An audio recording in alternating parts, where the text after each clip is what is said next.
Hello Indonesia, hello. Macam ni lah kereta Indonesia Leopard kalau dia cuba menyeberang sempadan Malaysia.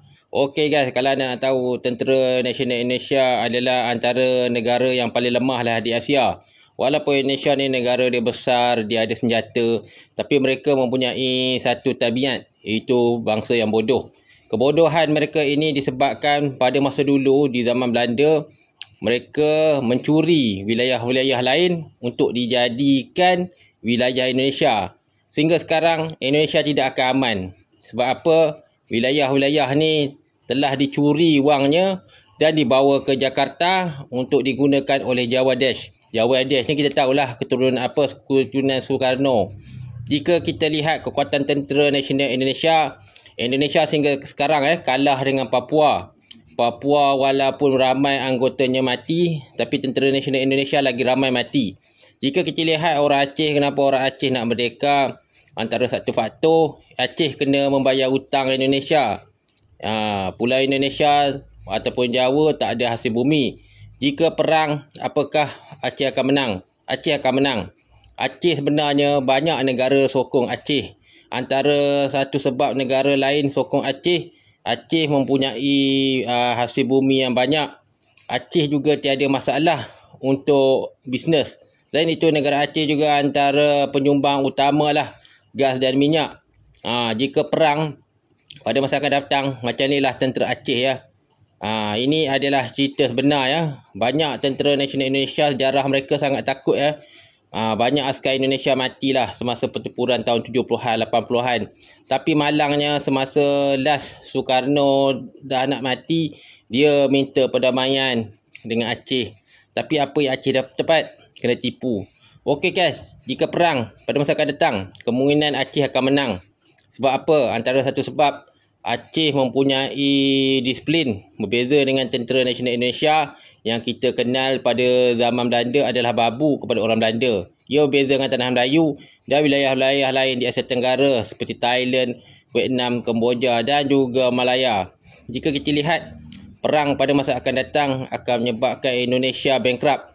Pada masa tahun 1960-an, Indonesia telah bankrupt selepas perang dengan Malaysia tak sampai pun 2-3 bulan. Apa yang Malaysia buat masa tu? Malaysia tutup Selat Melaka, Malaysia tutup Laut Jawa dan akhirnya Indonesia surrender tak sampai berapa tahun. Tentera dia pun mana entah pergi lari. Ini adalah kisah ya di negara Israel ya.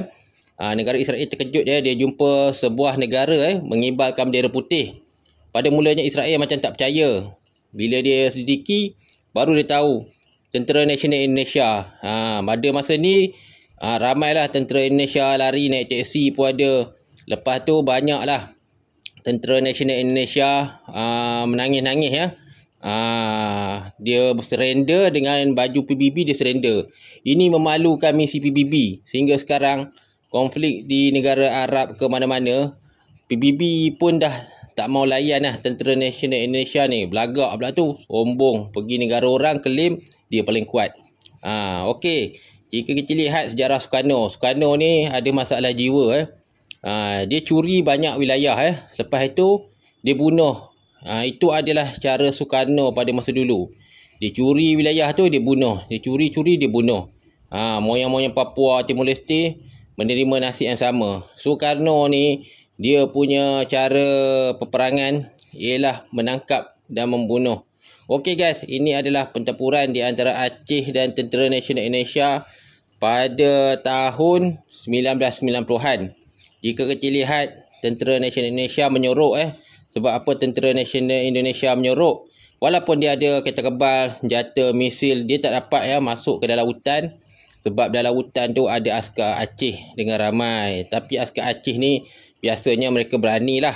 Mereka bergerak dalam unit-unit kecil seperti komando dan berjaya membunuh askar Indonesia dengan ramai. Dia telah berlakulah di Papua. Jika kita lihat kenapa Tentera Indonesia pakai super Tucano untuk serang Papua, sebab mereka tak boleh masuk kubu orang Papua. Kalau kat sini kita boleh tahulah betapa lemahnya negara Indonesia ni. Dengan Timor Leste pun dia dah kalah. Akhirnya Timor Leste merdeka. Sebab Malaysia bantu, Australia bantu. Lepas tu di Papua pun dia kalah. Kebanyakan askar Indonesia yang kita lihat memang bodoh. Kalau dia guna tentera laut dia nak serang negara lain, memang macam ni lah jadi ya. Jadi keranda di tengah laut. Itulah saya cakap kenapa banyak negara nak Sumatera merdeka. Antara satu sebab Indonesia negara dia besar tapi negara dia tak kuat. Negara seperti Papua, Aceh pun mampu kalah ke Indonesia dan menyebabkan Indonesia menerima perjanjian yang menyebabkan Indonesia rugi sampai bila. Itulah yang berlaku di Aceh dan juga Papua. Sekarang ni setiap bulan ramai askar Indonesia mati. Pada masa akan datang perang Malaysia dengan Indonesia, kita tak perang pakai macam zaman dulu. Kita buat macam ni lah, pakai thermal. Okey guys, kalau kita lihat di Sumatera banyak negara nak pisah dengan Indonesia. Satu sebab Indonesia ni kebanyakan warganya murtad lah. Sebab itulah mereka takut kalau mereka duduk dalam Indonesia lagi ramai murtad. Selain tu tentera negara di Asia Tenggara ni boleh je jajah Indonesia dengan mudah. Malaysia juga pada masa depan kita dijangka akan diberi arahan oleh PBB supaya membubarkan negara Indonesia. Apapun Malaysia menang.